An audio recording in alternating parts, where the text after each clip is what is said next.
अजीज पाकिस्तान के खूबसूरत शहरों कराची, लाहौर, इस्लामाबाद, भालपुर, पिशावर, सियालकोट, दुनिया भर कोने कोने में जहां पहुंचे मेरी आवाज सबको मैं कहता हूं सुबह बखैर, गुड मॉर्निंग एंड अस्सलाम वालेकुम। आज है जुमेरात 27 जुल्हज 1445 हिजरी, जुलाई की है 4 तारीख सन 2024 और आपने इस खूबसूरत सी सुबह का आगाज किया मेरे साथ। नाम है मेरा Adil.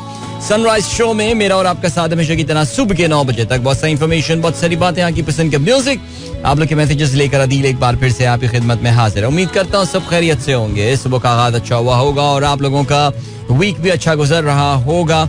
It's a cloudy morning here in Karachi, not very breezy but extremely humid, so आप कह सकते हैं कि not very comfortable out there. So बहरहाल जी प्रोग्राम का कर दिया हमने आगाज। अगर आप प्रोग्राम में पार्टिसिपेट करना चाहते हैं तो फिर आप मुझे ट्वीट कर सकते हैं with the hashtag sunrise with adil. इसके अलावा if you wish to post a message on Facebook, हमारी फेसबुक कम्युनिटी है which is called the Sunrisers community, तो आप वो सनराइजर्स कम्युनिटी ज्वाइन कर सकते हैं और वहां पे मैंने अपना मैसेज ऑफ द डे जो है वो लगा दिया है, तो वो भी जो है हम आप उसके नीचे कमेंट करके अपना मैसेज जो है वो लिख सकते हैं। अभी हम क्या करने वाले हैं, अभी हम ये करने वाले हैं कि हमें बढ़ना है एक मुख्तसर से ब्रेक की जानिब।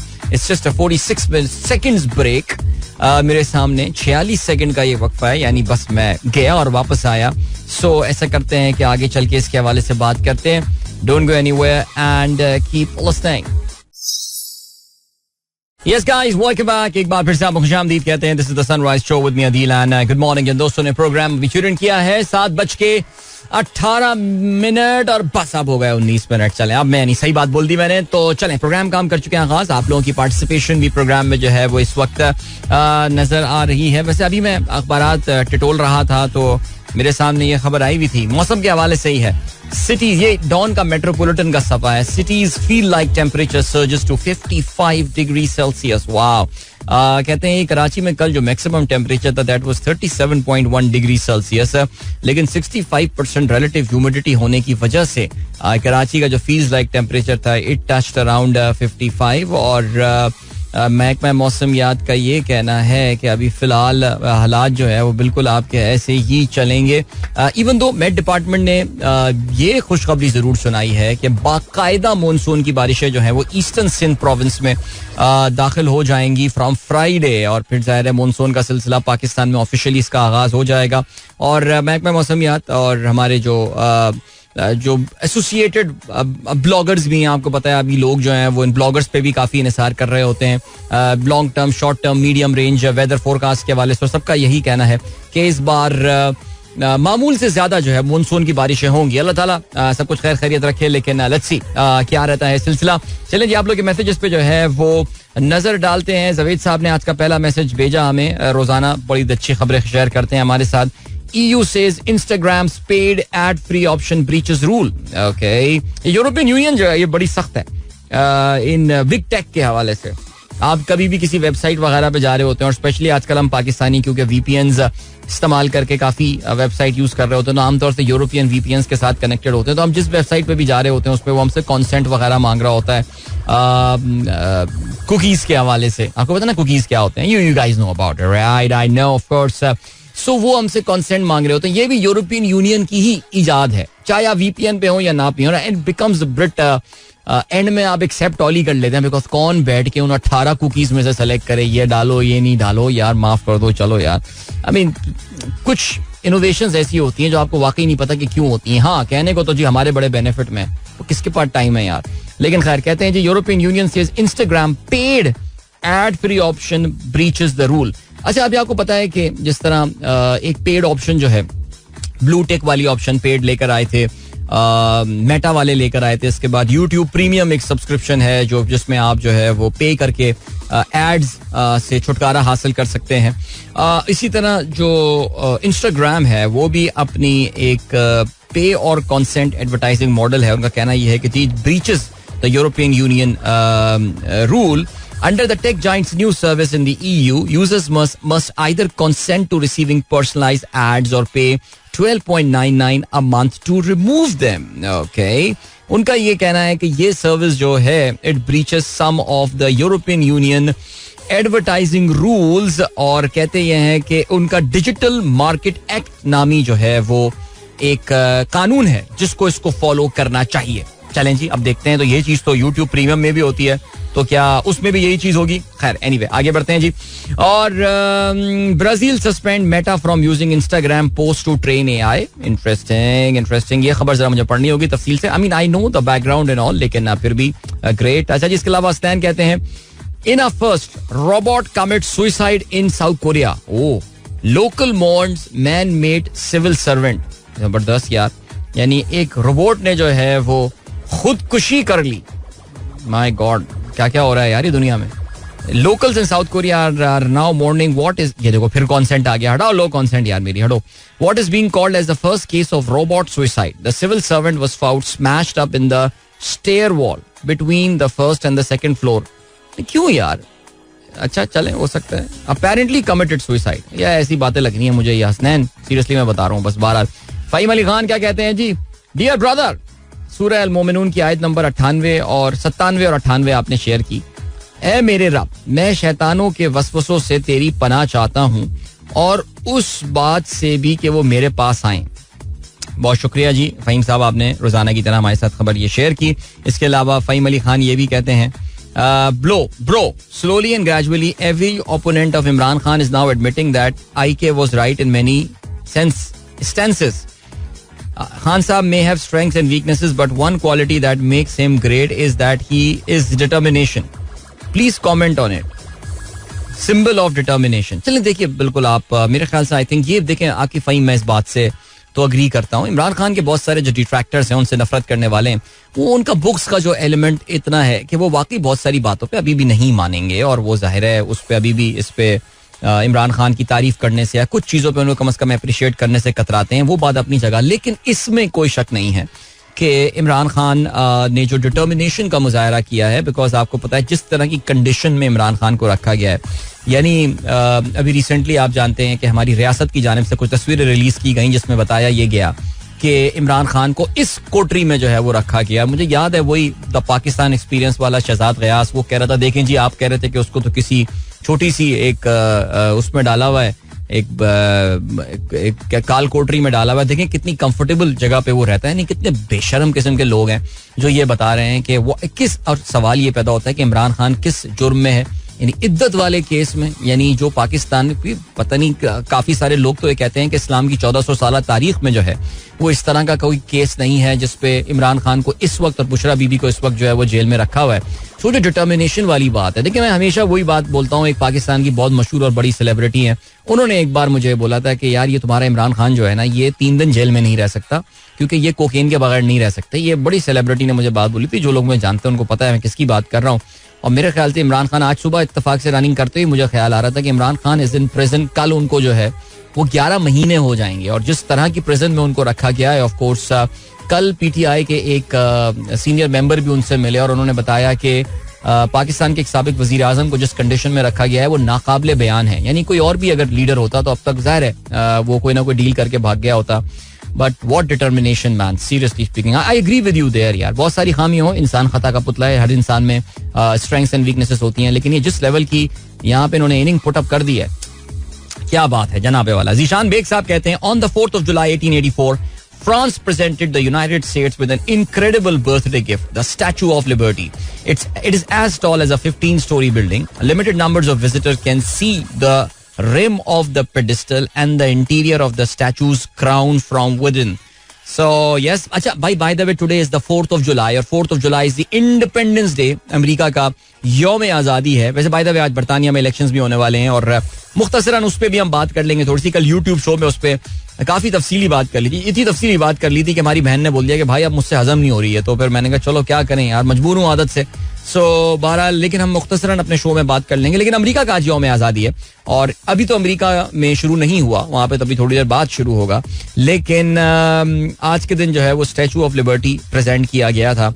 और जो भी न्यूयॉर्क जाता है घूमने टूरिस्ट की हैसियत से, तो उसके लिए ज़ाहिर स्टैचू ऑफ लिबर्टी का ये विजिट करना जो है वो बड़ा यादगार रहता है. और it's a nice visit. I think आपके कोई 4-5 घंटे का ये विजिट होता है. एंड आई रिमेम्बर हम लोग भी जब गए थे, अब तो 5 साल होने को आ रहे हैं. सो हमारी बेगम साहबा को Statue of Liberty, she doesn't remember Statue of Liberty for the Statue of Liberty, she remembers the lemonade that we drink there. और वाकई उस दिन इतनी शदीद गर्मी थी न्यूयॉर्क में जब हम स्टैचू ऑफ लिबर्टी जो है वो देखने गए थे.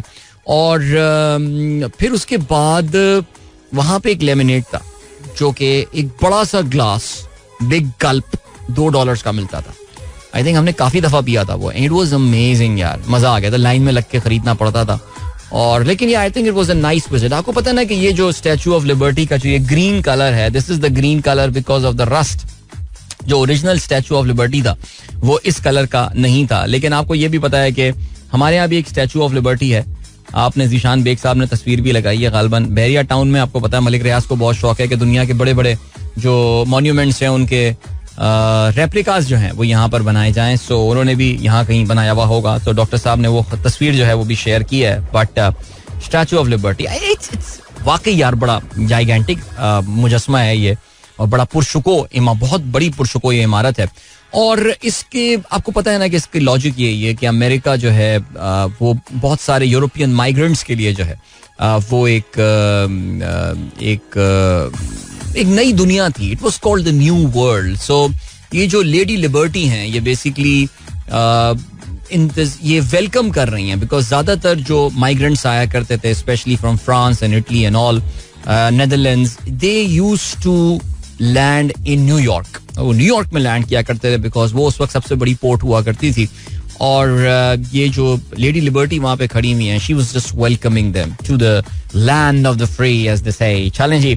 इसके अलावा on this day 2009 Statue of Liberty's crown reopens to the public after 8 years of closure due to security concerns following the September 11 attacks. That is pretty interesting. Doctor Dishan ने बताया कि बहुत कम लोग हैं जो कि स्टैचू ऑफ लिबर्टी के क्राउन तक पहुंच सकते हैं. ज़ाहिर है ये एक लिफ्ट होती है जिसमें आपको जाना पड़ता है, उसके लिए पैसे देने पड़ते हैं एक्स्ट्रा.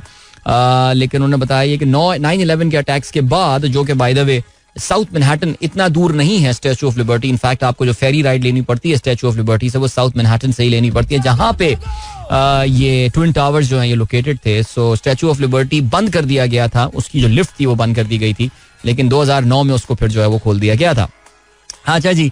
हसन इकबाल कहते हैं slowly and gradually sunrise time is increasing. So far it has increased almost 6 minutes इन कराची.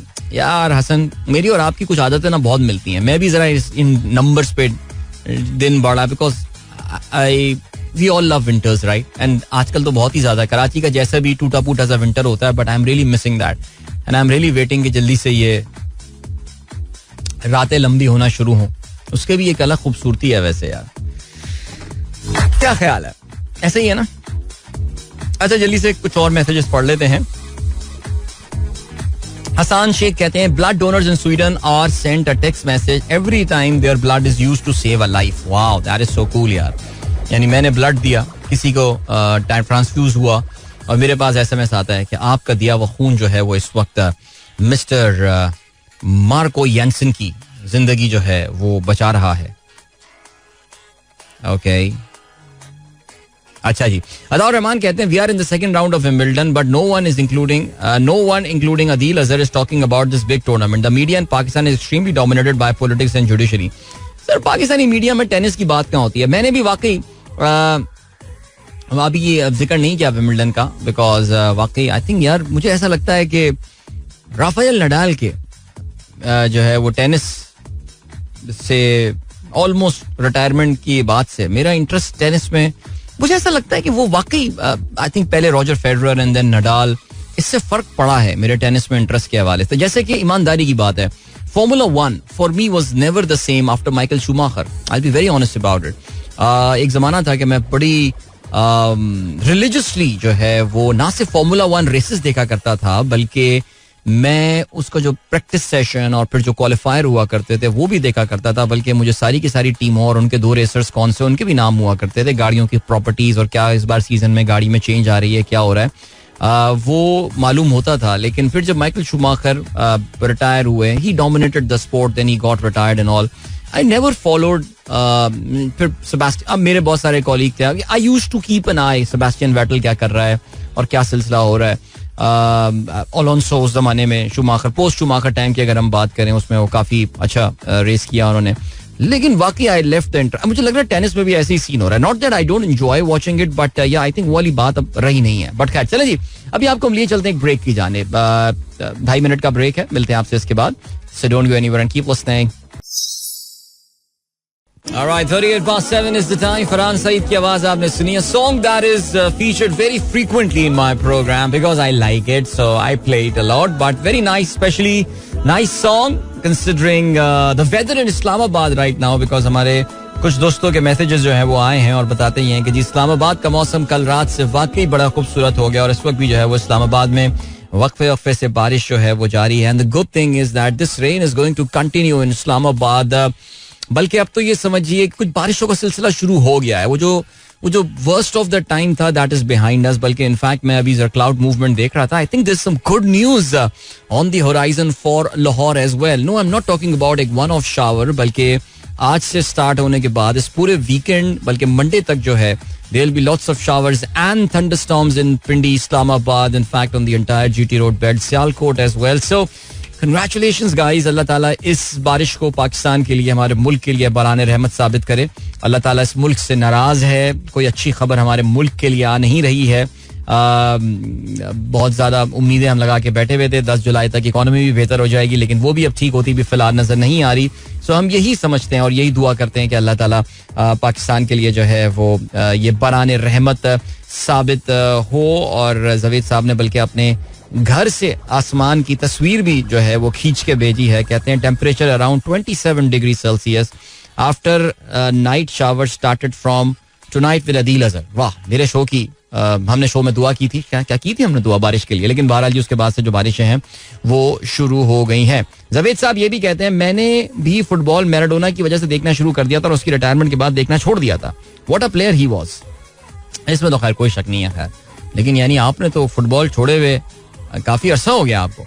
अब तो आप भूल भी गए होंगे फुटबॉल में टीम में खिलाड़ी कितने होते हैं, बिकॉज मैराडोना को रिटायर हुए भी अब तो बहुत अरसा हो गया है. लेकिन खैर शाहरुख भी कहती हैं भाई good morning, finally a break from hot and humid weather in Islamabad, beautiful weather since last night. बस ठीक है जी, एंजॉय कीजिए आप लोग इस वेदर को.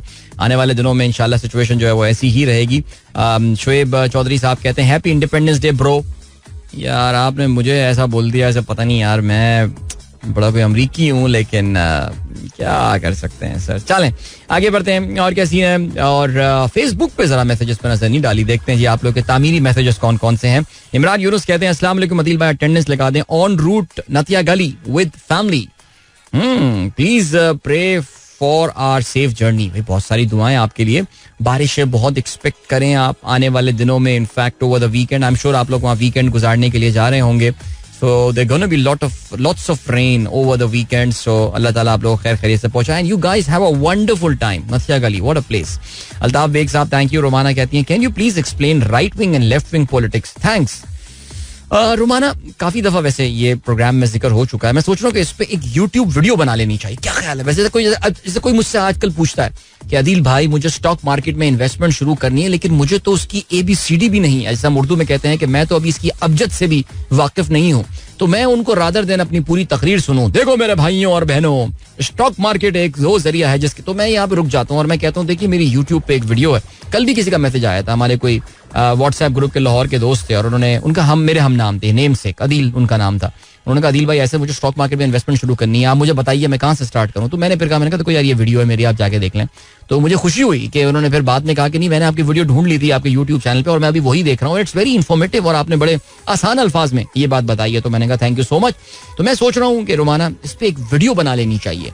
राइट विंग पॉलिटिक्स क्या होती है और लेफ्ट विंग पॉलिटिक्स क्या होती है. बिकॉज मुझे पता है आपने कल बरतानिया के इंतखाबात के प्रीव्यू के हवाले से मेरी वीडियो देखी है जिसमें मैंने आपको ये बताई बात कि जी जो कंजर्वेटिव पार्टी है, जो कि ऋषि सुनक की पार्टी है, इनकम्बेंट पार्टी है, वो दाएं बाजू की सेंटर ऑफ द राइट कुछ निस्बतन दाएं बाजू की पॉलिटिक्स करते हैं. और जो लेबर पार्टी है जो कि अपोजिशन पार्टी है, जिसके बारे में ख्याल ये है कि वो एक बहुत बड़ी कामयाबी आज के इलेक्शन में हासिल करने वाली है और कियर स्टारमर जो है वो बरतानिया के अगले प्राइम मिनिस्टर बन जाएंगे, वो सेंटर ऑफ द लेफ्ट यानी निस्बतन बाएं बाजू की सियासत जो है वो करती है. दूसरी जानिब वहां पे बरतानिया में एक रिफॉर्म पार्टी है जो कि रिफॉर्म यूके जो कि इंतहाई दाएं बाजू की सियासत करती है. सो मुख्तसरन अगर मैं इसको बता सकूं, वैसे से वीडियो तो हम रिकॉर्ड कर लेंगे, लेकिन मुख्तसरन मैं आपको बता चलूं कि जब हम राइट विंग पॉलिटिक्स की बात करते हैं तो इससे मुराद दो चीजें होती हैं.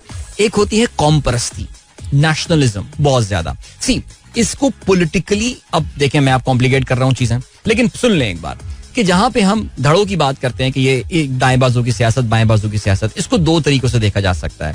एक इसको पॉलिटिकली देखा जा सकता है, इसको इकोनॉमिकली देखा जा सकता है, इसको सोशली भी देखा जा सकता है. अगर हम पॉलिटिक्स की बात करें तो दाएं बाजू की सियासत जो होती है वो नेशनलिज्म की बुनियाद उस पर होती है या मजहबी सोच रखने वाली बातें जो होती हैं वो होती हैं. अब ये जो जैसे रिफॉर्म यूके पार्टी है जो कि आज इलेक्शन में हिस्सा ले रही है बरतानिया के, ये इंतहाई दाएं बाजू की पार्टी है. यानी ये सुपर अल्ट्रा नेशनलिस्ट हैं कि बस जी बरतानिया ही बरतानिया, कुछ भी हो जाए सबसे पहले बरतानिया, कोई और बंदा यहाँ से बाहर ना आए, हमारा कल्चर बड़ा इंपॉर्टेंट है, हमारी वैल्यूज बड़ी इंपॉर्टेंट है, हम अपनी इन वैल्यूज को डाइल्यूट नहीं होने देंगे, हम अपनी इन कदरों को जो है उसकी अहमियत कम नहीं होने देंगे, हम मुसलमान मुल्कों से लोग नहीं आने देंगे, हम अफ्रीका से लोग आने नहीं देंगे. जनरली होता यह है कि ये दाएं बाजू की जो इंतहाई दाएं बाजू की सियासत जो नेशनलिज्म की सियासत होती है इसमें बहुत ज्यादा इंतहा पसंदी रेसिज्म भी आ जाता है. रेसिज्म की हद तक इंतहा पसंदी आ जाती है. भारत में ये काम जो है वो बीजेपी करती है, वो एक दाएं बाजू की जमात है बिकॉज वो इंतहाई मजहबी सोच जो है वो रखती है. So they are Hindu nationalist. Reform UK are British nationalist. ठीक है जी. पाकिस्तान में अगर आप बोलें तो हमारे यहाँ जो राइट विंग पॉलिटिक्स है वो हमारे यहाँ जनरली जो इस्लामी पार्टियां हैं, जो दीनी पार्टियां हैं, जिसमें JUIF है, कहने को थ्योरेटिकली, वैसे तो कभी भी हमारे यहाँ ये लेफ्ट, पाकिस्तान में कोई नजरियाती सियासत नहीं होती. जमात इस्लामी एक जमात आप कह सकते हैं कि वो पाकिस्तान में दाएं बाजू की सियासत करती है, लेकिन इंतहाई दाएं बाजू की नहीं है. जमात इस्लामी में भी समझदार लोग हैं जो कि कभी कभार दरमियाना रास्ता जो है मियाना रवि इख्तियार कर रहे हो. दूसरी जानिब अच्छा जो अब तफसीली हो जाएगी बात यार, लेकिन बाएं बाजू की जो पॉलिटिक्स होती है उसमें थोड़ा बहुत एलिमेंट सोशलिज्म का आ जाता है ना. सोशलिज्म जो है वो ये समझता है कि लोगों में इक्वालिटी और बराबरी होनी चाहिए. सब वैसे तो सब यही कहते हैं कि जी इक्वालिटी और बराबरी होनी चाहिए, लेकिन सोशलिज्म इसको ज्यादा वैल्यू देता है. वो ये समझता है कि जो सरकार का रोल है या जो सरकार की लोगों की आम जिंदगी में उनका किरदार बहुत ज्यादा होना चाहिए. हुकूमत का उनको वो जो है वो मेडिकल फैसिलिटीज ला कर दें, उनके लिए खाने पीने का बंदोबस्त करें, उनके लिए शेल्टर का जो है वो बंदोबस्त करें. तो इसे बाएं बाजू की या centre of the left politics जो है वो कहा जाता है. बरतानवी इलेक्शन में जो लेबर पार्टी है वो centre of the left party है. ये प्रो इमिग्रेशन पार्टियां होती हैं, दुनिया भर से लोगों को आने दो, सब इंसान बराबर हैं, सबको मौका मिलना चाहिए, ये सारी बातें बराबरी की बातें, इक्वालिटी की बातें करती हैं. इसमें इंतहाई बाएं बाजू की भी सियासत होती है जिसमें कम्युनिस्ट पार्टीज आती हैं जो कि कहती हैं कि जी बस सरकार ही सरकार है, मजहब की कोई वैल्यू नहीं है, मेरी नजर में कोई जो है वो थियोक्रेसी नहीं चलनी चाहिए, कहीं पे भी सारे के सारे प्रिंसिपल मैन मेड होने चाहिए, ये इंसान के बनाए हुए तरीके होने चाहिए. बरतानिया में इंतहाई बाएं बाजू की कोई पॉलिटिक्स नहीं है, लेकिन पाकिस्तान में भी कोई नहीं है. पाकिस्तान पीपल्स पार्टी अपने आप को जो है वो लेफ्ट विंग पॉलिटिक्स कहती है, लेकिन बहरहाल पाकिस्तान पीपल्स पार्टी का कोई नजरिया, उनका एक नजरिया मैं आपको बता नहीं रहा. पाकिस्तान तहरीक इंसाफ, इमरान खान ने जिस तरह पाकिस्तान में हुकूमत की, आप कह सकते हैं कि थोड़ी हद तक ये बाएं बाजू की उन्होंने जो है, जिस तरह के वो एहसास प्रोग्राम लेकर आए थे और सेहत इंसाफ कार्ड लेकर आए थे और वो क्या था शेल्टर प्रोग्राम जो था उनका, इसके अलावा दस्तरखान प्रोग्राम, वो जो चीजें जो नाम लेकर आए थे वो क्या था, लंगर खाने जो उन्होंने खोले थे, ये बाएं बाजू की सियासत के फीचर्स होते हैं. आई होप दैट क्लैरिफाइज थोड़ा बहुत तफसील से मैंने इस पर बात नहीं की, लेकिन आपको अंदाजा हुआ होगा कि जो बाएं बाजू होती है सियासत वो स्टेट के रोल पे बहुत ज्यादा फोकस करती है, उसमें नेशनलिज्म का अंसर नहीं होता. वो समझते हैं कि तमाम इंसान जो है वो बराबर हैं, चाहे वो दुनिया में कहीं भी हो. जो राइट विंग पॉलिटिक्स होती है वो स्टेट के रोल को बहुत ज्यादा इंपॉर्टेंस नहीं देते हैं. वो समझते हैं कि जी इनविजिबल हैंड चलने दें, जी मामला खुद अपने आप को एडजस्ट कर लेते हैं, सेटल कर लेते हैं. इसमें एक नेशनलिज्म का एलिमेंट होता है, चाहे वो मजहबी एलिमेंट हो नेशनलिज्म का, या फिर यानी मेरा मजहब सबसे सुपीरियर है और मैं मजहब की बुनियाद के ऊपर ही जो है वो कवानीन बनाऊंगा और मेरे जो सियासत है उसका महवर मेरा मजहब होगी या मेरी कौमियत होगी. I hope that clarifies. चलें, I tried my best. बढ़ते हैं ब्रेक की जाने, मिलते हैं इसके बाद. Don't go anywhere and keep listening. Alright, that was Atif Aslam with Tere Bin and the song, of course, इसमें उर्मिला मटोंडकर feature कर रही होती हैं and all. I really don't know how this song, which has got very strong Indian roots, end up in my playlist. But whenever it ends up in my playlist, I've got the license to play it. So I do play it because it's a beautiful song, no doubt about that. और आतिफ असलम इस वक्त अपनी peak पे थे international India में, बॉलीवुड में. बहरहाल जी भाई, thank you so much. Romana का बहुत शुक्रिया. रोमाना जलील साहबा कहती हैं भाई आपने बहुत अच्छा मुख्तसरन एक्सप्लेन किया ये दाएं बाजू और बाएं बाजू की पॉलिटिक्स के हवाले से. दूसरी जानिब फरहान रजा भी कहते हैं भाई हाथ के हाथ आपने right wing left wing audio clip बना दिया. देखें, हाथ के हाथ बना दिया, एक्सटेम्पोर बिल्कुल. डॉक्टर अली आमिर मुतमईन नहीं है, कहते हैं यार आपने एक में पॉलिटिक्स बता दी, एक में आपने इकोनॉमिक्स बता दी. सर तो मैंने हरगिज ये दावा नहीं किया कि मैंने कोई कंक्लूसिव टॉक की है on the right and left wing ideologies. इंशाल्लाह मैंने बल्कि बोला था कि कभी इस पे कोई वीडियो बनाएंगे, बल्कि एक वीडियो बनानी चाहिए इसमें कि इन दोनों सियासतों का फर्क क्या होता है. सो जल्दी बनाएंगे इंशाल्लाह, स्क्रिप्टेड बना लेंगे वो, ताकि कोई इसमें एलिमेंट जो है वो रह ना जाए. चलें जी. एंड देन जवेद साहब ने इस गाने को जो है वो पसंद किया और आपने बारिश के लिहाज से एक गाने की भी फरमाइश की है, मैं वो भी देख लेता हूँ. डॉक्टर शैला भी कहती हैं very well explained, thank you so much, बहुत शुक्रिया. चलें जी, बहुत अच्छी बात है. राना कहती हैं what a beautiful song, thanks for playing. क्या बात है भाई. And then Khurram since you send audio messages I need some time to read about it. मैं अभी इंशाल्लाह ब्रेक में जो है वो इसको पढ़ लेता हूँ. एंड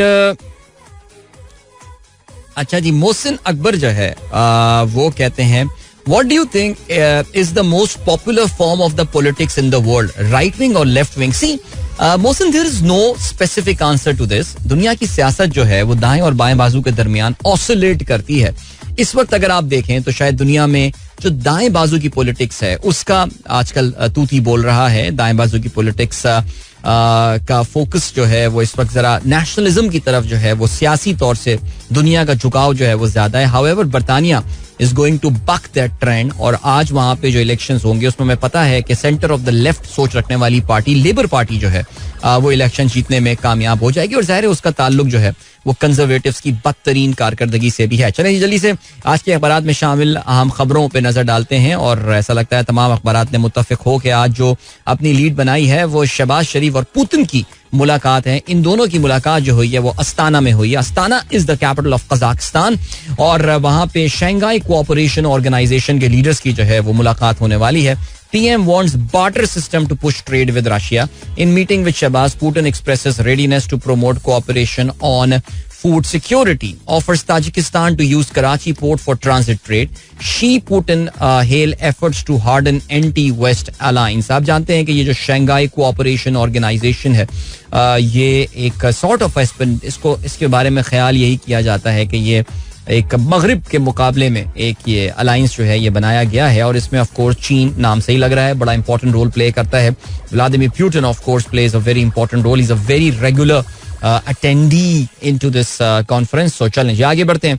IMF से मुआहिदे के कबल बिजली सार्फिन को एक और झटका, फी यूनिट $7.12 का बड़ा इजाफा. वजारत तवानाई ने खामोशी से वफाकी काबीना से मंजूरी ले ली. इतलाक जुलाई से नोटिफिकेशन जल्द जारी किया जाएगा, सरकारी उहदेदार का ये कहना है. और आपकी बिजली की कीमत में 14.3 से 51% तक जो है वो इजाफा होगा. यानी minimum increase that is going to happen in your electric. अगर आप समझ रहे थे कि जी जून में आपका इलेक्ट्रिसिटी बिल पीक कर गया है, देन प्लीज वेट. एक और ये अक़वाम मुत्तहिदा कह रहा हूँ, IMF की एक और बहुत बड़ी रिक्वायरमेंट थी कि 10 जुलाई से पहले बिजली की कीमतों में एक और बड़ा इजाफा किया जाए. अच्छा, अब IMF को भी अंदाजा हो गया, हुकूमत को भी अंदाजा हो गया कि ये आवाम सुन है, बिल्कुल ना सुध आवाम है, बिल्कुल इससे कोई फर्क नहीं पड़ने वाला. बल्कि मैं तो कहता हूँ 7 रुपए क्यों बिजली की कीमत में इजाफा किया, कोई 25-30 रुपए एक साथ इजाफा कर लेते, वो डेथ्स बाय 1000 कट से बेहतर है कि बंदा एक दफा ही मर जाए. क्योंकि आवाम तो आपको पता है कुछ करने वरने वाला इनका है नहीं. आगे बढ़ते हैं जी. इमरान खान एक और मुकदमे में बरी. इद्दत के इमरान खान के जो इद्दत केस की मेन अपील है उसकी सुनवाई चल रही है और कल उनके जो वकील हैं सलमान सफदर ने अपने जवाब जो हैं दलाइल वो दिए हैं और जज जो हैं उनका कहना यह है, मजोका साहब, के 12 जुलाई तक हर हाल में फैसला सुनाना है. बेटों से मुलाकात करवाने की दरख्वास्त की समाअत 5 जुलाई तक मुलतवी. इमरान ने नाराज अरकान को आज मुलाकात के लिए बुला लिया है. आगे बढ़ते हैं जी. रिमोट कंट्रोल से बाजोड़ में बम धमाका हुआ है जिसमें साबिक PTI के साबिक सेनेटर हिदायतुल्लाह समेत 5 अफराद जाँ बहक हुए हैं. गाड़ी को डमाडोला में निशाना बनाया गया. जाँ बहक अफराद में और भी लोग जो हैं वो शामिल, 4 लोग और शामिल थे. फिर वही पाकिस्तान में वाकयात आपको सुनने को मिलते हैं. लेकिन खैर चलें जी. लतीफ खोसा क्या कहते हैं, इमरान समझते हैं कि उन्हें जितना जेल में रखेंगे वो उतना मकबूल होंगे. ओके, आगे बढ़ते हैं. सेनेट में आज इलेक्शन एक्ट 2017 में तरमीमी बिल जो है वो प्रेजेंट किया जाएगा. जानते हैं जी हुकूमत जबरदस्त किस्म के जो है वो तब्दीलियां कर रही है जहां उन्हें मौका मिल रहा है किसी भी कानून में ज़ाहिर है वो तब्दीली कर लेते हैं. और इस बिल को कौमी असेंबली ऑलरेडी मंजूर कर चुकी है. अब इसके क्या क्या मंदराजात हैं अभी मेरे सामने नहीं है, बट लेट्स सी क्या होता है. नॉन फाइलर्स की 2,28,000 मोबाइल सिम्स ब्लॉक. गोशवारे जमा कराने पर 62,000 को बहाल कर लिया गया है. और क्या है, चीफ जस्टिस कहते हैं वोटों की दोबारा गिनती का हक पार्लियामेंट ने दिया, हम कैसे खत्म कर दें. इलेक्शन केसेस जल्द लगा रहे हैं, अगर हर केस घंटों में सुने तो जेरे इल्तवा मुकदमों की तादाद में पहाड़ जितना इजाफा हो जाएगा. NA 154 लोधरा में दोबारा गिनती की केस की समाअत मुलतवी. वकील का ये कहना है जीत का तनासुब 5% से कम हो तो गिनती दोबारा हो सकती है. और क्या सीन है बरतानिया में इलेक्शन के हवाले से भी आज यहाँ खबरें आई हुई हैं. और क्या है जी सिलसिला, अक़वाम मुत्तहिदा का इमरान से मुताल्लिक रिपोर्ट की जिम्मेदारी लेने से गुरेज. अच्छा, मुझे नहीं पता कि ये क्यों इन्होंने ये बात लिखी है. बानी PTI से मुताल्लिक मुस्बत तब्दीली चाहते हैं तर्जुमान सेक्रेटरी जनरल UN. अब ये कौन सा गुरेज कर रहे हैं ये मुझे पता नहीं, लेकिन ओके जी. और क्या खबर है, चलें मेरे ख्याल से यहाँ पर हम रुकते हैं बिकॉज टाइम चेक और कमर्शियल ब्रेक का हुआ है वक्त. वापस आके हम जरा बात करेंगे खेलों के हवाले से. So don't go anywhere. Guys एक बार फिर से आपको खुशामदीद कहते हैं. This is the Sunrise Show with me Adeel and good morning. जिन दोस्तों ने प्रोग्राम अभी ट्यून इन किया है, चलें जी जल्दी से आगे बढ़ते हैं और खेलों के हवाले से जो है वो बात करेंगे. यार खेलों में ना एक ऐसी जरा एक लल सा पीरियड आया हुआ है. I mean of course euro is going on. मैं पाकिस्तानी स्पोर्ट्स के हवाले से बात कर रहा हूँ, लेकिन इसका हरगिज ये मतलब नहीं कि आने वाले दिन जो है वो काफी साइलेंट होने वाले हैं. सबसे पहले बात कर लेते हैं यार, किसकी बात करें. Let's start with javelin throw. हाँ जल्दी से, मैंने क्योंकि यूट्यूब शो में तो मैंने जिक्र कर दिया था अपना, लेकिन यहाँ पे जिक्र नहीं किया. अरशद नदीम पाकिस्तान की बहुत सालों के बाद, बल्कि कहना यह चाहिए, वैसे ईमानदारी की बातें कहना चाहिए, डेकेड्स के बाद, दहाइयों के बाद पाकिस्तान की एक सही मानों में ओलंपिक्स में मेडल की उम्मीद बनकर आए हैं. सिडनी गेम्स 2000 आखिरी बार था जब पाकिस्तान ने हॉकी के सेमीफाइनल में जो है वो खेला था ओलंपिक्स के. And I think we lost to South Korea there. और हम मेडल के बहुत करीब आए थे, लेकिन हम मेडल हासिल नहीं कर पाए थे. वो आई थिंक पाकिस्तान की आखिरी मेडल की जो है ना वो एक उम्मीद थी. मुझे सेमीफाइनल शायद याद आ रहा है. आई थिंक सही मैं याद कर रहा हूँ, आई डोंट नो, लेकिन we came very close to the medal there. आखिरी मेडल हमने 1992 में बार्सिलोना ओलंपिक्स में जो है वो हासिल किया था, जब हमने हॉकी में ब्रॉन्ज मेडल हासिल किया था. Unfortunately we lost to Germany in the semifinal there, लेकिन बाद में हमने फिर उनसे बदला ले लिया था, याद है, वर्ल्ड कप में 1994 में. लेकिन खैर चलें जी, ओके. तो Pakistan has got this medal chance और वो है अरशद नदीम. और अभी आपने बीच में खबर भी सुनी थी कि पाकिस्तान की एक मशहूर बड़ी motor vehicle manufacturing company, assembling company Indus Motors ने जो है वो उनको स्पॉन्सर भी किया, which is a great thing. Well done to them. और Arshad by the way Olympic से पहले हमें एक्शन में, why I am talking about him, because he is travelling to Paris. और पेरिस में वो डायमंड लीग में शिरकत करने के लिए जा रहे हैं. 7 जुलाई को अरशद जो है वो जेवलिन के इवेंट में he will be in action. अब ये डायमंड लीग जो है ये साल में कोई 15 जो है वो मुकाबले हो रहे होते हैं दुनिया के मुख्तलिफ शहरों में, जो कि एक तरह की चैंपियनशिप होती है जिसमें आप पॉइंट्स एक्यूमुलेट करते हैं. तो अरशद ने अभी तक डायमंड लीग में हिस्सा तो नहीं लिया है, लेकिन अब वो डायमंड लीग में हिस्सा लेने के लिए पेरिस जा रहे हैं. और पेरिस वही जगह है जहां पे ऑफ कोर्स 24 जुलाई या 26 जुलाई से कोई ऐसी तारीख है जिससे जो है वो ओलंपिक के खेलों का आगाज होने वाला है. और अरशद ऑफ कोर्स उसमें जो है वो हिस्सा भी ले रहे होंगे, पाकिस्तान को रिप्रेजेंट भी कर रहे होंगे. एज आई सेड, आप ये भी जानते हैं कि अरशद ने जो वर्ल्ड चैंपियनशिप हुई थी IAAF वर्ल्ड चैंपियनशिप, उसमें जहां नीरज ने गोल्ड लिया था, अरशद केम सेकंड देयर. इसके अलावा कॉमनवेल्थ गेम्स के अरशद जो हैं वो गोल्ड मेडलिस्ट हैं. So he is among the favourites to be on the podium, at least podium में होने के लिए. लेकिन अरशद के साथ जो बैटलैक हुई थी वो आपको पता है कि जी एशियन गेम्स से पहले अरशद, बिल्कुल मुकाबले के आगाज होने से कुछ घंटे पहले Arshad pulled out of the Asian games, क्योंकि उनकी जो है वो इंजरी एग्रेवेट हो गई थी अरशद का, अनफॉर्चुनेटली. बिकॉज जाहिर है, जबकि मैं आपको बताता हूँ ऑनेस्टली स्पीकिंग, एक टिपिकल पाकिस्तानी एथलीट की कंपैरिजन में Arshad has got excellent facility. See ये बात जरा थोड़ा कहना गलत होगी कि यार बड़ा जुल्म हुआ. हाँ, नीरज वाली फैसिलिटीज उसके पास बिल्कुल भी नहीं है, इसमें कोई शक नहीं है. और वो बहरे उस पर उन्होंने करोड़ों इन्वेस्ट किया है. नीरज ने खुद बहुत स्पॉन्सरशिप रेज की है और वो मुसलसल अमेरिका में ट्रेनिंग करता है या यूरोप में ट्रेनिंग करता है. अरशद ने भी ट्रेनिंग की, he did training in South Africa and then in Germany as well and all. और यहाँ पे उसका जो कोच है, is very comfortable with that. And जो लाहौर में इनकी प्रैक्टिस या ट्रेनिंग कर रहे होते हैं वो typically, so now he is travelling to Paris वहाँ पे. और he has recovered from his injury, अपनी थ्रो कर रहे हैं. पेरिस में जो डायमंड लीग होने वाली है उसको देख के अंदाजा ये होगा कि अपनी फॉर्म कितनी रीगेन करने में वो कामयाब हुए हैं. अच्छा, by the way Neeraj was also supposed to take part in the Paris games, ये जो डायमंड लीग होने वाली थी, लेकिन उन्होंने पुल आउट कर दिया because he is saying that अभी उनका फोकस जो है वो ओलंपिक्स के ऊपर है और वो कोई डिस्ट्रैक्शन जो है वो नहीं चाहते हैं. So let's see what happens. चलें जी, आगे बढ़ते हैं. Good luck to him. Okay, फिर हम जरा बताते चलें कि पाकिस्तान क्रिकेट टीम के व्हाइट बॉल क्रिकेट टीम के कोच गैरी कर्स्टन ने जो है वो अपनी वर्ल्ड कप के इस डिजास्टर के हवाले से रिपोर्ट जो है वो पाकिस्तान क्रिकेट बोर्ड के चेयरमैन मोहसिन नकवी को जो है वो जमा करा दी है. और मोहसिन नकवी को जो ये रिपोर्ट जमा कराई है उसमें उन्होंने अभी ज़ाहिर रिपोर्ट के खतोखाल इंशाल्लाह बहुत जल्दी हमारे किसी जर्नलिस्ट के थ्रू आपको पता चल जाएंगे, लेकिन फिलहाल जो ख्याल किया जा रहा है वो यही किया जा रहा है कि 3 एस्पेक्ट्स पे जो है वो इनका फोकस है ऑन दिस रिपोर्ट, जिसमें पाकिस्तान क्रिकेट टीम की फिटनेस, खिलाड़ियों की मैच अवेयरनेस और इसके अलावा टीम की जो आपस में बॉनहोमी, कैमराडरी और पाकिस्तान का जो टीम वर्क है इनका, उसके हवाले से जो है वो उन्होंने बात की है और अपनी कुछ गुजारिशात या सजेशंस जो है वो इस चीज़ के हवाले से दिए हैं.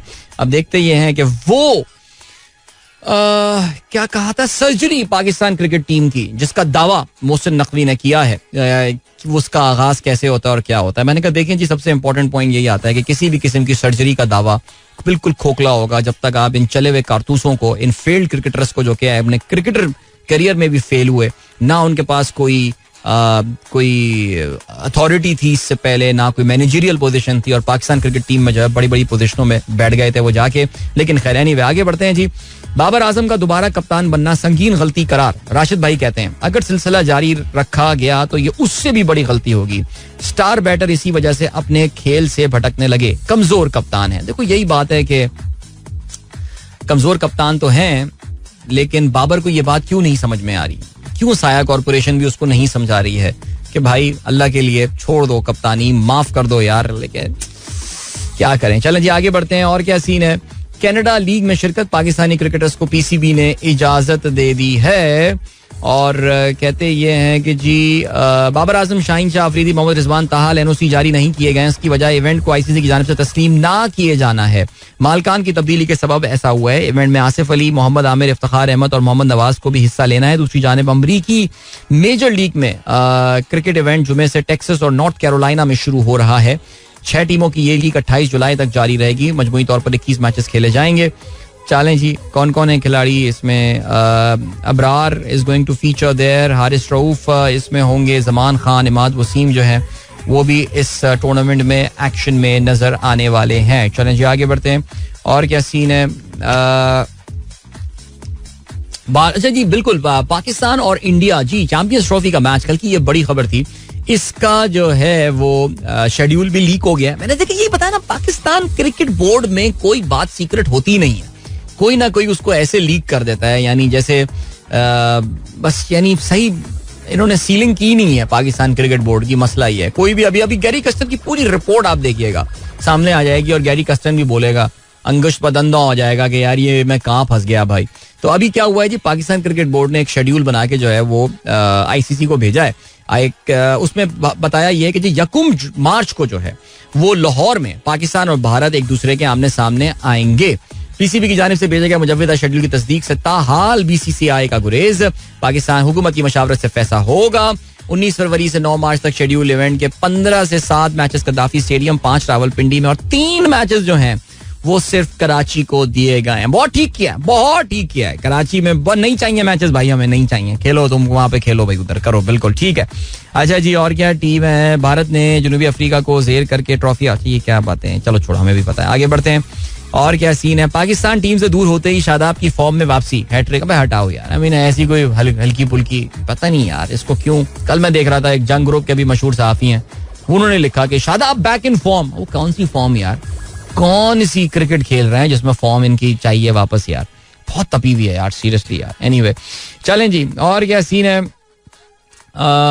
एशियन टीम स्नूकर, पाकिस्तान ने नॉकआउट मरहले में जगह बना ली है. ये तो आपको पता है माशाल्लाह, पाकिस्तान अच्छा ही खेल रहा है इसमें, और इंडिविजुअल इवेंट में भी पाकिस्तान ने जो है वो एशियन स्नूकर में कामयाबी हासिल की. हसनैन का कल हमने जिक्र किया था. शकीब उल हसन पाकिस्तान के खिलाफ टेस्ट सीरीज में शिरकत करेंगे. पाकिस्तान के खिलाफ 2 टेस्ट मैचेस की जो है वो सीरीज होने वाली है, और तमाम इससे पहले जो है ये इंडिया का भी दौरा कर रही होगी बांग्लादेश की टीम. तमाम शकीब ने उसके हवाले से अभी डिसाइड नहीं किया, लेकिन पाकिस्तान के खिलाफ जो है वो सीरीज का हिस्सा जरूर होने वाले हैं. चलें जी, और कोई खबर हमारे पास जरा इंटरनेशनल स्पोर्ट्स में देख लें. और Cavendish break Tour de France stage record. हाँ जी, बर्तानिया के मशहूर साइकिलिस्ट हैं जिनका नाम मार्क कैवेंडिश है. टूर डी फ्रांस दुनिया की सबसे ज्यादा रिस्पेक्टेबल और मुश्किल साइकिल रेस जो है मानी जाती है. कई दिनों पर जो है, इनफैक्ट 2 हफ्तों पर मुहित तकरीबन ये रेस होती है. और मार्क कैवेंडिश जो है ओलंपिक गोल्ड मेडलिस्ट भी हैं और टूर डी फ्रांस विनर भी हैं, और उन्होंने जो है वो 35वीं स्टेज विक्ट्री हासिल की है. 2008 में उन्होंने पहली बार जो है वो कोई स्टेज विक्ट्री हासिल की थी, और फिर अब उसके बाद जो है उन्होंने ये 35 विक्ट्रीज हासिल की हैं, विच इज समथिंग एक्स्ट्रॉर्डिनरी. क्या बात है. चलें जी, और कोई खबर हमारे पास. ओलंपिक्स मरे and all British battles headlines. आज एंडी मरे एक्शन में नजर आने वाले हैं डबल्स में. आप ये जानते हैं कि एंडी मरे विंबलडन में सिंगल्स में इवेंट में हिस्सा नहीं ले रहे, लेकिन he will be featuring in the double events, और उसमें आज वो एक्शन में नजर आने वाले हैं. इसके अलावा एक और फॉर्मर ब्रिटिश नंबर 1 एमा राडुकानु जो है, she will be facing Coco Gauff. That's very interesting. और उनका मुकाबला अगले राउंड में जो है वो उनके साथ कोको गॉफ के साथ जो अमेरिकन सेंसेशन है उनके साथ होने वाला है. So that would be a good match. Okay, और क्या सीन है यहाँ पर हम रुकते हैं, बिकॉज अभी हमें बढ़ना है ब्रेक की जानिब, और मिलेंगे आपसे इसके बाद. Don't go anywhere and keep listening. Yeah, what a beautiful song this is. Sajad Ali and Fareen Jafri. चल चलिए, and I really loved it. I mean, बड़े पॉजिटिव सा गाना है ना यार. क्या बात है भाई, जबरदस्त. सारा अतर कहती हैं me like this song, I love the lyrics. Doctor Shaila कहती हैं for me this is the best song of this season of Coke Studio. I have started liking this as well. और इसके अलावा फरहान कहते हैं क्या खूबसूरत बीन बजाई है इसमें. बीन बजाई है, क्या बात है. जबरदस्त. वरना बीन का कॉन्सेप्ट तो वो सांप वाला ही है. वैसे बाकी बीन का नाम सुनते हैं और एक ही म्यूजिक बीन वाली जो है ना वो सुनाई दी जाती है. But yes, you are right. I think very nice कहते हैं कि use of this. So that is great. चलें जी, और क्या सीन है. इस्लामाबाद का मौसम बड़ा खूबसूरत. दोस्त हमारे तस्वीरें वगैरह शेयर कर रहे हैं, वीडियोस भी शेयर कर रहे हैं. मोहम्मद वारसी ने अभी इस्लामाबाद के आसमान की ये वीडियो शेयर की है जिसमें तेजी से काले बादल जो हैं वो मूवमेंट, और काफी लो बादल नजर आ रहे हैं. So yes, the rain is going to continue for sure. ये तो अभी मैंने बताया कि सिलसिला अल्हम्दुलिल्लाह अब शुरू हो गया है. Lahore Islamabad is already witnessing that, Galiat and all, and Sialkot is cloudy. Lahore is a bit cloudy as well, but Lahore में over the weekend आज से ही बारिशों का सिलसिला सेकंड हाफ से शुरू हो सकता है, जो कि ओवर द वीकेंड काफी शिद्दत इख्तियार कर सकता है. So good luck to you all. Anyway, चलें जी, और क्या सीन है. और इसके अलावा आसिया अरशद कहती हैं गुड मॉर्निंग बेटा. Good morning, thank you so much. कैसी हैं आप, खैरियत. And then we have got, चलें जी, there is a birthday wish, and birthday wish comes for well हमारे कॉलीग हुआ करते थे समा टीवी में, और फिर रफ्तार में भी हमारे साथ हुआ करते थे, फैसल अय्यूब. और Faisal passed away recently after a prolonged illness. अल्लाह ताला मग़फ़िरत फरमाए. उनकी ज़ौजा Rubina is celebrating her birthday today. Wow, born on the 4th of July. क्या बात है. कल ही इस मूवी का हम जिक्र कर रहे थे, याद है, टॉम क्रूज मूवी. लेकिन खैर, so Rubina, happy birthday to you and wishing you all the very best. Lots of prayers. अल्लाह ताला आपका आने वाला साल जो है वो बड़ा अच्छा साबित करे. आमीन सुमा आमीन. And Faisal is in our memories and our prayers forever. अल्लाह ताला दर्जात बुलंद फरमाए. आमीन सुमा आमीन. चलें जी, 8:24 जल्दी से आप लोग के और मैसेजेस पे नजर डालते हैं. हमारे दोस्त देव कारहाले जो कि इंडिया में, पुणे में हमारा प्रोग्राम सुनते हैं, महाराष्ट्र में, कहते हैं जी इंडिया में यार हमारी तपा रहे हैं इस वक्त ना. वो काओ का मिल्क इंडिया में 56 रुपए लीटर. बफेलो मिल्क जो है, ये मैं ऑफ कोर्स इंडिया की प्राइसेस की बात कर रहा हूँ. भैंस का दूध जो है वो 72 रुपए लीटर है. और अगर कहते हैं इंडिया में जो जीएसटी लगता है ये 5% जो है वो लगता है. अरे हमारे यहाँ भी यार बहुत कम था जीएसटी यार, इन पे तो कुछ भी नहीं था, लेकिन हुकूमत ने 18% अभी लगाया है. सो अगर भैंस का दूध जो है वो मुंबई में यानी पुणे में जो है वो बात है, इन्होंने डब्बे वाला दूध बताया, Amul the taste of India, क्या बात है. और गोकुल सात्विक, गोकुल भी कोई है ब्रांड वहाँ की. सो दे say that if that is 72 रुपए लीटर, तो यार हमारी और इनकी प्राइस में कोई बहुत ज्यादा फर्क नहीं. लेकिन डब्बे की नहीं, हमारी डब्बा का दूध बहुत महंगा हो गया इंडिया से. अच्छा, एक मैंने सुना, ये किसी ने ये शायद कुछ वर्किंग करके बताई है कि पाकिस्तान में इस वक्त डब्बे का दूध जो है वो बहुत सारी यूरोपियन कंट्रीज और मिडिल ईस्टर्न कंट्रीज से भी जो है ना वो अब महंगा हो गया है. सो चलें जी, okay so little correction, I am sorry. आपके वॉइस नोट से मुझे लगा था Khurram that it's Rubina, it's Alvina Faisal. So it was Alvina's birthday, it is Alvina's birthday today. I am sorry for not taking, I did not know the name of his wife of course, but बहरहाल चलें जी. Alvina happy birthday to you. Alright, चलें जी, have a wonderful day. अच्छा जी, इसके अलावा फराज कहते हैं टाउट्स तो टीवी पर बैठ कर कह रहे हैं कि reserve seat decision will not be in favour of PTI.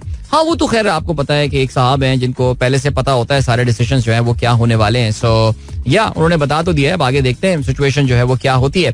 Then Faisal Javed कहते हैं 100-day PR video of Junaid Akram hasn't gone down well with the public. Every other message I read on video ended up with unsubscribed. I don't know whether people have unsubscribed Junaid Akram or not. No, see, देखो यार, बात बड़ी simple है. मैंने इसमें अपना पूरा perspective और point of view, of course I am sorry, I am referring to my YouTube show was a lot, because यार देखो मेन स्ट्रीम मीडिया और सोशल मीडिया की जरा आपकी थोड़ी अप्रोच में डिफरेंस होता है. I don't want to say anything that would hurt my channel, इस वजह से मैं एहतियात करता हूँ.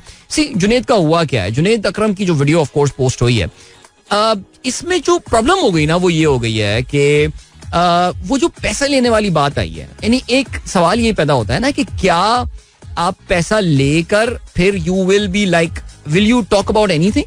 क्या जुनैद अकरम वाकई अपने दिल से ये समझता है कि जी लाहौर में बहुत जबरदस्त, लाहौर में, पंजाब का तो मुझे नहीं पता, लेकिन बहरहाल कि क्या मरियम नवाज वाकई पंजाब में बहुत जबरदस्त काम कर दिया है कि लिटरली दूध की नदियां बह गई हैं वहां पे? बिकॉज ये जो टेस्टिमोनियल हुए हैं जिसमें करोड़ों रुपए गवर्नमेंट ने फेंके हैं अपने, ऑफ कोर्स, बिकॉज मैं आपको सीरियसली बता रहा हूँ, ये जो सोशल मीडिया इन्फ्लुएंसर्स होते हैं, हमने भी एक कैंपेन में काम किया था, दे आर नॉट चीप यार.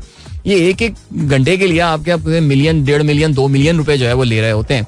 लेकिन सवाल ये पैदा हो गया कि यार क्या पैसा लेके आप हर चीज पे बात कर लेंगे? नाउ व्हाट इफ जो पॉइंट होता है पैदा वो ये है कि जुनैद अकरम ने पैसे ना लिए होते हैं और वो एक जेन्युइन वीडियो बनाता है कि सी, मैंने ये देखा है कि जी पिछले 100 दिन में Maryam Nawaz has brought about some reasonable changes. I mean Punjab में एक बड़ा अनपॉपुलर दौर जो है वो उस्मान बुज़दार का गुजरा, फिर उसके बाद चौधरी परवेज इलाही थोड़े से अरसे के लिए आए, फिर उसके बाद एक केयर टेकर का टाइम था, and then Maryam Nawaz came in. Maryam Nawaz is at least started in the right direction. वो इस तरह की कोई बात कर लेता, लेकिन वो जो एक कसीदा गोई की गई और फिर उसके बाद पता चला कि जी he was paid, I mean somebody quoted he was paid a very decent amount, I mean that runs in millions of rupees for that particular video.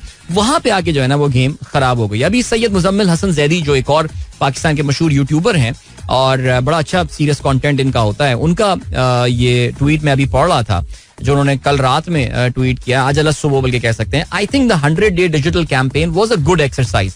At least people now know that you can't buy your way to positive sentiment on social media. No amount of paid promotion can sell a product that consumer does not like. I think Muzammil is spot on, 100% spot on there.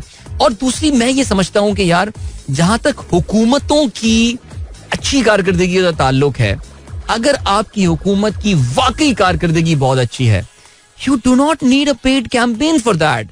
लोग आपकी, भाई कहते यही है ना, एक customer services में, किसी भी प्रोडक्ट मैनेजमेंट में जहां कस्टमर सर्विसेज की बात आती है, उसमें क्या कहा जाता है? उसमें कहा जाता है the best advertising that is done for your product is by the consumer themselves, by the customer themselves. वो अगर आप उसको अच्छी सर्विस देंगे, आप अच्छा रेस्टोरेंट, अच्छा खाना बना के देंगे, वो कल 10 लोगों को और जाके बता रहा होगा कि यार वहां जाओ यार, क्या खाना है, इकोनॉमिकल खाना है, क्या क्वालिटी है, क्या क्वांटिटी. कराची का एक बड़ा मशहूर रेस्टोरेंट है, मैं नाम उसका नहीं ले रहा, उसने वो साहिल समंदर के करीब, जहाँ पे अब जो भी कराची आता है उसको हम जो है उसको लेके जाते हैं, वो एक रिचुअल सा बन गया है काफी सारे लोगों के लिए. Of course those who have the disposable income to take their relatives and guests there.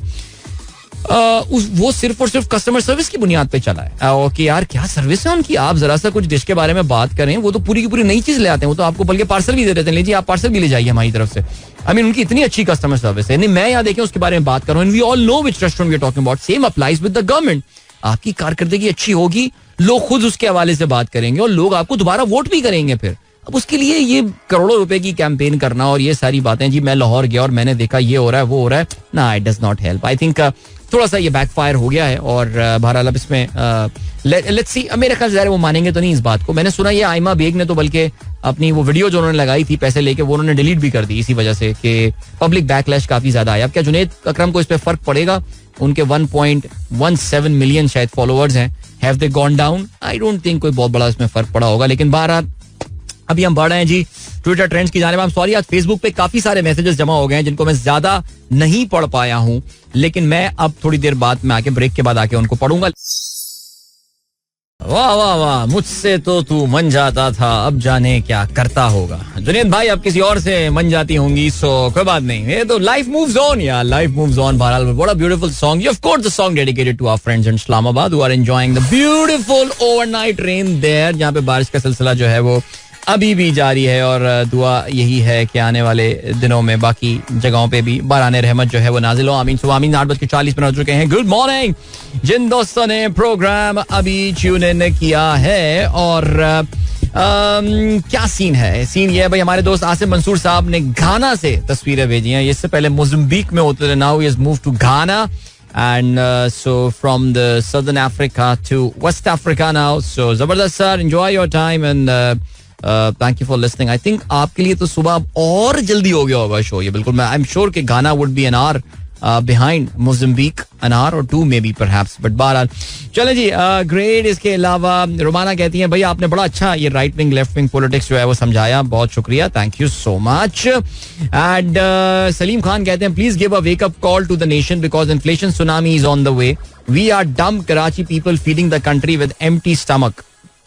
Sir क्या करें आप मुझे बताइए ना फिर क्या करें. By the way salaried class alliance अपना प्रोटेस्ट का आगाज करने वाली है, उस पर मैं जरा अभी बात करता हूँ. And Parvez Ahmed Khan thank you, Shanila thank you, Akbar Mansoor साहब, मुनीरुल हक साहब से आपकी मुलाकात हुई. चलें अगली बार मुलाकात हो तो मेरा सलाम कहिएगा. He is also regular radio listener हमारे शो के. इसके अलावा जहूर अहमद कहते हैं I know football because of Cristiano Ronaldo. वाह क्या बात है. ये हम थोड़ी देर पहले बात कर रहे थे. मैं बता रहा था कि यार रॉजर फेडरर और फिर राफेल नडाल जिस तरह जो है वो पर्दा गोशानशीनी इख्तियार कर रहे हैं नडाल, तो मेरा टेनिस में वो इंटरेस्ट अब थोड़ा सा कम हो गया है. लेकिन तो उस पर लोग काफी बता रहे थे, कुछ कह रहे थे. किसी ने अंडरटेकर के बारे में बताया कि शॉन माइकल अंडरटेकर के बाद उनका भी जो है ना वो रेसलिंग में इंटरेस्ट नहीं रहा. तो भाई हम यहाँ पे स्पोर्ट्स की बात कर रहे हैं, ड्रामेबाजियों की बातें हम थोड़ी कर रहे हैं. लेकिन खैर चलें जी.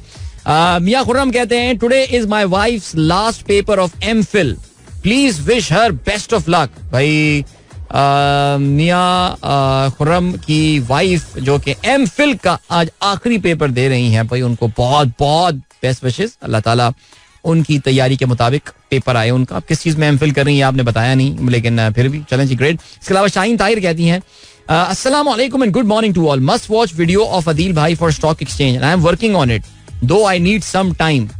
हाँ बिल्कुल देखिए, बट इस टाइम के चक्कर में आप लोगों ने पिछले साल की जो स्टॉक मार्केट की तेजी थी वो मिस कर दी. सोचते ही रहे बस अभी हम जाएंगे अभी जाएंगे. अबे तो कितने यार मैं तो मुझे ना तो बाकायदा तब भी चढ़ती है जब कोई मुझसे डिस्कशन में आता है ना स्टॉक मार्केट में और फिर वही बोलता है अबे ये तो 4 लोग डिसाइड करते हैं. अबे उस दिन वो बात कर रहे थे सुहेल वड़ाई साहब, वो भी यही बोल रहे थे और फलाना मुबश्शिर लुकमान का भी यही कहना. तो मैंने कहा भाई अगर आपके अगर गुरूज जो हैं वो मुबश्शिर लुकमान लेवल के हैं तो फिर तो आपका अल्लाह ही हाफिज है. लेकिन देखिए ना अगर आप लोग सिर्फ इन चक्करों में पड़े रहे कि स्टॉक मार्केट हमारे यहाँ जो है वो मैनिपुलेटेड है, 4 बंदे मैनेज करते हैं 5 करते हैं, आपने जो है वो एक बड़ी जबरदस्त सी रैली जो है वो स्टॉक मार्केट में मिस कर दी है. लेकिन मेरे ख्याल से वक्त अभी भी खत्म नहीं हुआ है. 80,000 क्योंकि मैं इसलिए बात कर रहा हूँ बिकॉज 80,000 जो है शाहीन वो स्टॉक मार्केट ने कल क्रॉस कर दिया. और अब से एग्जैक्टली 1 साल पहले our stock market was at 43,000 points और ये 1 साल में जो है इसमें काफी होशरुबा किस्म का जो है वो इजाफा हुआ है. And a lot of people they were a part of this bandwagon, they enjoyed this and they are taking advantage of it. But does that mean it is over? No, absolutely not. Akhtar कहते हैं, अख्तर अंजुम साहब, अगर कोई बंदा हाथ पकड़ कर ना छोड़े तो बंदा क्या करे? Question asked by Turkish president. Okay. पता नहीं सर. मोहम्मद आसिफ क्या हाल है? रोजाना एक ही मैसेज करते हैं मुझे, मेलसी वेहाड़ी से मैसेज करते हैं. Thank you so much. Faisal कहते हैं our friend Arsalan Rehmat has started restaurant. Details are shared in the Lahore WhatsApp group with location. Please ask our community to oblige if possible. चलें जी मैं भी देख लेता हूँ लाहौर में कहाँ आपके दोस्त अरसलान रहमत ने अपने रेस्टोरेंट का जो है वो आगाज किया है. और इनकी जो है वो बिल्कुल विजिट करते हैं, इंशाल्लाह अच्छा बनाया होगा, उन्होंने काम अच्छा किया होगा जी. मोहसिन अजहर कहते हैं what do you think the most popular form of politics in the world, right wing और लेफ्ट विंग. अच्छा, ये वैसे आई थिंक ये पहले भी थोड़ी देर पहले भी किसी और ने भी सवाल पूछा था. आई थिंक मोहसिन ने ये सवाल पूछा था. और क्योंकि असल में जिन लोगों ने अभी ट्यून इन किया बताते चलें कि आज सुबह ये सवाल पूछा गया था कि आप बहुत ज्यादा अपनी टॉक्स में जो है वो right wing left wing politics का जो है वो जिक्र कर रहे होते हैं. जरा इसको समझा भी दें. इवन तो मैं समझाता रहता हूँ, लेकिन आज मैंने जरा थोड़ा 5 मिनट लगा के समझाने की कोशिश की है. सो मोहसिन, मेरा पहले भी जवाब ये था, अभी भी यही जवाब है कि दुनिया ऑसिलेट करती रहती है between right and left wing politics. इस वक्त जनरली राइट विंग का दौर जो है वो नेशनलिज्म की तरफ जो है वो दुनिया की सियासत जा रही है. लेकिन बरतानिया में आज जो इलेक्शन होने वाले हैं उसमें ये जो ट्रेंड है इसको एक जो है वो धचका जरूर लगेगा, बिकॉज बरतानिया में आज सेंटर ऑफ द लेफ्ट सोच रखने वाली जो लेबर पार्टी है वो इलेक्शन जीतती हुई नजर आ रही है. एजाज जीशान खान चाचड़ कहते हैं did you watch yesterday's Pakistan Australian champions, Pakistan team beat Australia, Younis Khan Misbah played again match winning knock. अरे छोड़ दें सर, ऐसी क्यों देखते हैं आप लोग ये वाले मैचेस, ये जो होते हैं पता नहीं लेजेंड्स खेल रहे होते हैं, इससे फर्क क्या पड़ने वाला है. वो सिर्फ पैसे कमा रहे होते हैं और कुछ भी नहीं होता, और पता नहीं अवाम अपना टाइम लगा रही होती है. बट डॉक्टर साहब छोड़े सर, हमें अभी अपनी असल क्रिकेट को जो है ना उसको इम्प्रूव करना है. अच्छा जी, इसके अलावा उरूसा इजाज गुड मॉर्निंग. अच्छा जी, Shazia thank you so much. ओहो भाई माशाल्लाह एम फिल इन मैथमेटिक्स कर रही हैं, वाह क्या बात है भाई, जबरदस्त. और इसके अलावा आसिया थैंक यू. कलीम जाफरी साहब बहुत शुक्रिया. मोहम्मद फरहान खान जई कहते हैं आदिल भाई since it was difficult for me for many years to identify that दाएं is right and बाएं is left. My confusion was cleared with the gesture of our hand. If we make the gesture अच्छा वो जो वाला gesture होता है, वाह भाई वाला वाह, gesture from the right hand, it resembles alphabet D, which is दाएं. And if we do it from the left, it makes B, it is बाएं. भाई वाह वाह वाह क्या बात है. अच्छा, हमारे अब्बू ने इसकी पता है क्या तरीका होता है. अब्बू ने कहा था भाई दाएं हाथ वो होता है जिससे आप दुआ सलाम करते हैं. दाएं से दुआ सलाम, दाएं से राइट, वो दाएं मींस राइट हैंड जिससे आप दाल खाते हैं. अब कोई लेफ्ट से दाल खाता हो तो अब वो तुम्हारी मर्जी, तुम्हें जो बोलना है. बायां वो होता है जिससे आप कहते हैं ना बदतमीजी करते हैं, कहते हैं ना उल्टे हाथ का मारूंगा जहां पर. तो मुझे इससे याद रहा था और याद है वो दाएं जिससे दुआ सलाम करते हैं. बाएं पे आप जो करना चाहें वो आप कर लें. ठीक है जी, अभी आपको लिए चलते हैं, बाएं से जो करना है कर लें. अभी आपको हम लिए चलते हैं एक ब्रेक की जाने, मिलते हैं आपसे इस ब्रेक के बाद. Don't go anywhere and keep listening.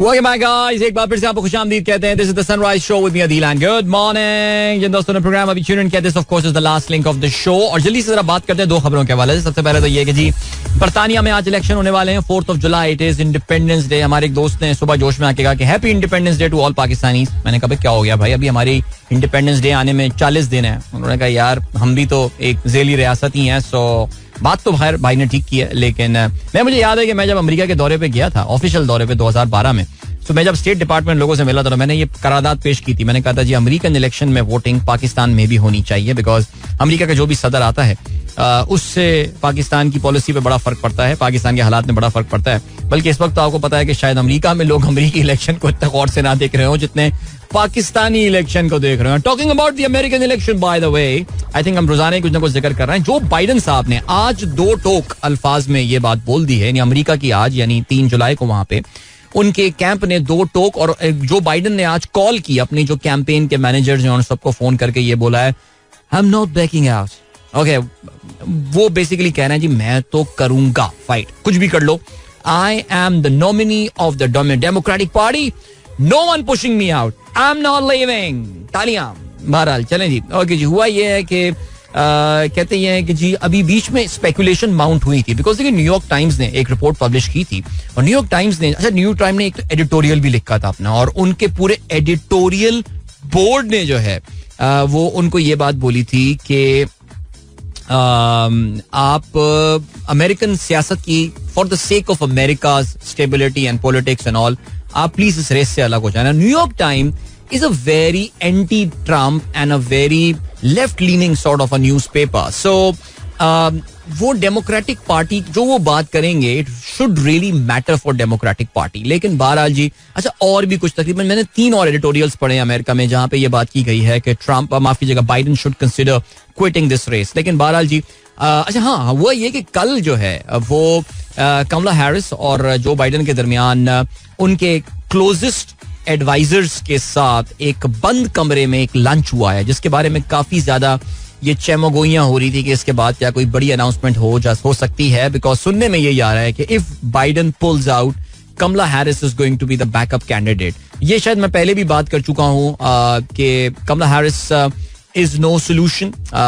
She's not the holy grail that Democratic Party is looking for because she is equally unpopular. और ये अमेरिका की तारीख की अनपॉपुलर तरीन वाइस प्रेसिडेंट में इनका शुमार किया जाता है. और इवन जो डेमोक्रेटिक वोट बैंक है वो कमला हैरिस को इतना ज्यादा पसंद करता नहीं है. सो उनके आने से कोई फर्क नहीं पड़ने वाला. सो अब देखते हैं कि क्या. लेकिन जो बाइडेन ने इस मीटिंग के बाद फिर अपने जो कैंपेन के लोग हैं उनको कॉल करके ये बात बोली कि जी मैं कहीं नहीं जा रहा and I am just not living. इसके अलावा उन्होंने जो है वो एक ईमेल भी जो है सेंड की. उन्होंने अपने कैंपेन के जो लोग हैं उनको ये बात बोली, let me say this clear and simply as I can, I am running in the race until the end. Okay चलें जी, ग्रेट. अब वो नहीं मान रहे तो अब क्या करें, उनकी मर्जी है अपनी. लेकिन खैर बहरहाल जी, आज जो है अच्छा, lots of funny comments coming about this by and thy analogy. एक तो ये कि भाई आप में से काफी सारे लोगों को हमारे वालिद साहब वाली एक्सप्लेनेशन पसंद आई. अच्छा, मेरी अभी हमारी जो बहनें वो भी यही याद कर रही हैं कि अब्बू ने बड़ी अच्छी बात बताई थी, ये दुआ सलाम दाएं वहां से होता है और बाएं से बदतमीजी होती है. सो वो बाएं बे से बदतमीजी है एंड ऑल. लेकिन हर किसी का अपना तरीका होता है. सियासत में दाएं बाएं, नुमान यूसुफ ने अच्छी बात की है कि पाकिस्तानी सियासत में भी राइट लेफ्ट ही हो रहा होता है. सो बात तो आपने बिल्कुल ठीक की है जी. और बाएं से ठीक है सर, ठीक है. अहमद अयूब साहब बिल्कुल ठीक है जी. ओके, इसके अलावा और क्या सीन है. हाँ, अब जरा बात कर लेते हैं आज. अब अमेरिका में तो इलेक्शन यार 5 नवंबर को हो रहे हैं. हम बातें ऐसी कर रहे हैं जैसे पता नहीं अगले हफ्ते होने वाले, लेकिन आज इलेक्शन में बरतानिया में होने वाले हैं. सारे बरतानिया के इलेक्शन, हमारी कॉलोनियल पावर रही है तो जरा हमारी नजर उस पर होती है. और उसकी एक और भी बहुत बड़ी वजह यह है कि हमारे अपने खानदान के बहुत सारे लोग वोट कर रहे होते हैं ना, उसमें कर रहे होते हैं हमारे. खासतौर से अगर आपका खानदान मीरपुरी है तो फिर तो सभी वोट कर रहे होंगे. पाकिस्तानी मुसलमान जनरली वहां पे लेबर पार्टी को वोट करते हैं. There was a survey which was done few months back which suggested that 88% of the Muslims living in UK actually vote for Labour Party. लेकिन इस बार ये नंबर जो है वो कम होकर 62% पे आ गया एक सर्वे के मुताबिक, बिकॉज लेबर पार्टी ने फलस्तीन के हवाले से जो मौक़िफ़ है वो बहुत ही लूज अपनाया था. और क्योंकि लेबर पार्टी पिछले इलेक्शन में उनको बदतरीन शिकस्त हुई थी 2019 के इलेक्शन में, और conservative party which was led by Boris Johnson, उन्होंने जबरदस्त कामयाबी हासिल की थी. क्योंकि लेबर पार्टी के बारे में कहा जाता है कि वो बहुत ज्यादा बाएं बाजू पे जो है वो मूव हो गई थी और बहुत ज्यादा लेफ्ट विंग हो गई थी, लिबरल उनकी सोच हो गई थी, और specially on the Muslim issues and immigration and all.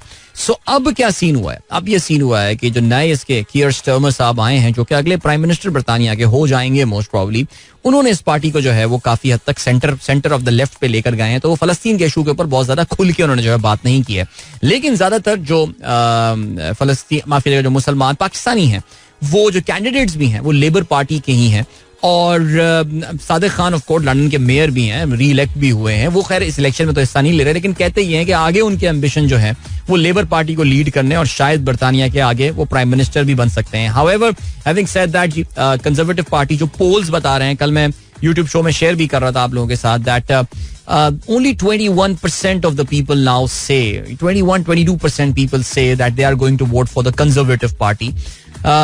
2021 में, अब से 3 साल पहले, ये नंबर तकरीबन कोई 40-41% का हुआ करता था. तो उनकी जो सपोर्ट है वो तकरीबन आधी रह गई है. कंजर्वेटिव पार्टी ऑफ कोर्स उनके मुकाबले में जो लेबर पार्टी है, जो कि इस वक्त फिलहाल ऑपोजिशन पार्टी है, उनका वोट बैंक भी कोई खास बड़ा नहीं है. लेकिन बरतानिया में अगर वोट बैंक किसी पार्टी का बड़ा है तो वो एक रिफॉर्म यूके नामी पार्टी है, और तकरीबन 16% लोगों ने ये बात बोली है कि वो रिफॉर्म को वोट करने वाले हैं. और रिफॉर्म एक इंतहाई दाएं बाजू की नेशनलिस्ट पार्टी है जो कि एंटी यूरोप है, और इसके जो लीडर हैं नाइजल फराज, उन्हें कहा जाता था that he is the architect of the Brexit movement जो थी. और इसके अलावा इनका मुसलमानों के बहुत खिलाफ हैं, इमिग्रेशन के बहुत खिलाफ हैं, बाकायदा इस्लामोफोब है ये आदमी. सो एनीवे, इनकी कहते ही हैं कि जी they can do better, at least शायद वो सीटें ना जीत पाए, बिकॉज देखें बरतानिया में भी जो है वो कॉन्स्टिट्यूएंसी बेस्ड पॉलिटिक्स वाली कहानी होती है, तो शायद वो कोई कॉन्स्टिट्यूएंसी ना निकाल पाए. लेकिन उनका जो वोट शेयर है वो बढ़ सकता है इस इलेक्शन में आगे. ज़ाहिर हकीकत क्या है ये कल सुबह हमें सारे मामला जो हैं ये पता चल जाएंगे. लेकिन एक आई थिंक लेबर पार्टी जो है वो तो कामयाबी के लिए तैयार बैठी हुई है, लेकिन कंजर्वेटिव पार्टी के बारे में कहा जा रहा है that they are on for their worst defeat perhaps ever. और इवन जो ऋषि सुनक हैं प्राइम मिनिस्टर बरतानिया के, उनके बारे में भी ये कहा जा रहा है दैट वो कहते हैं कि उन्होंने अपने इनर सर्कल से जो है वो ये बात बोली है कि उनको ये डर है कि वो यॉर्कशायर में जो उनकी अपनी सीट है शायद उसको भी नहीं बचा पाए. This is how unpopular this party has become. काफी सारे लोग यही सवाल कर रहे हैं कि अगर तुम इतने ही अनपॉपुलर थे तो फिर ये तुम्हें अर्ली इलेक्शंस करवाने की क्या जरूरत थी. लेकिन बहरहाल जी अर्ली इलेक्शंस उन्होंने करवा लिए हैं और अब तो वो आज वोटिंग हो जाएगी. और कहते यही है कि जी कंजर्वेटिव पार्टी का जो 14 साल का रूल है बरतानिया के ऊपर वो अपने इख्तिताम को पहुंचने वाला है. बहुत सारे लीडरान उन्होंने इस दौरान देखे. जो है वो आखिरी लेबर प्राइम मिनिस्टर जो आए थे, आखिरी बार लेबर 2005 में इलेक्शन जीती, जॉन मेजर उस वक्त हुआ करते थे, लेकिन वो बड़े अनपॉपुलर 2007 तक हो गए थे, वो छोड़ गए थे. तो फिर गॉर्डन ब्राउन आए थे जो इस वक्त मलाला फंड देखते हैं. फिर उसके बाद ऑफ कोर्स बरतानवी जो कंजर्वेटिव पार्टी के जो है मुख्तलिफ लीडरान आए और उसमें फिर वो ब्रेक्सिट वाला वाकया हुआ. फिर ब्रेक्सिट के बाद उस वक्त जो उनके डेविड कैमरन जो उनके प्राइम मिनिस्टर थे उनको छोड़ के जाना पड़ा बिकॉज वो ब्रेक्सिट को सपोर्ट नहीं कर रहे थे, लेकिन बरतानवी अवाम ने ब्रेक्सिट के हक में वोट दिया. फिर उसके बाद थेरेसा मे आई उनके पास, उनके बाद बोरिस जॉनसन आए, लिज ट्रूस आई and then Rishi Sunak. So एक पार्टी इन टर्मोइल जो है वो ये नजर आ रही है लोगों को. और जाहिर है British economy is the major issue in this election. The British economy hasn't really done well पिछले कुछ सालों में कोविड के बाद से खास तौर से. और लगता है कि अब बरतानवी अवाम उनको इसकी सजा देने वाली है आज होने वाले इलेक्शन में. Why, as I said, कल टुमारो इंशाल्लाह अगर हम प्रोग्राम करते हैं तो फिर तब तक हमें क्लियर हो जाएगा कि इलेक्शन के रिजल्ट्स क्या होंगे. मुझे आप दीजिए इजाजत, अपना बहुत बहुत ख्याल रखिएगा. इंशाल्लाह मेरी आपसे मुलाकात जो है वो अब होगी कल सुबह एक बार फिर. Till then, goodbye, God bless, Allah Hafiz, and Pakistan Zindabad. This is Mira FM 107.4.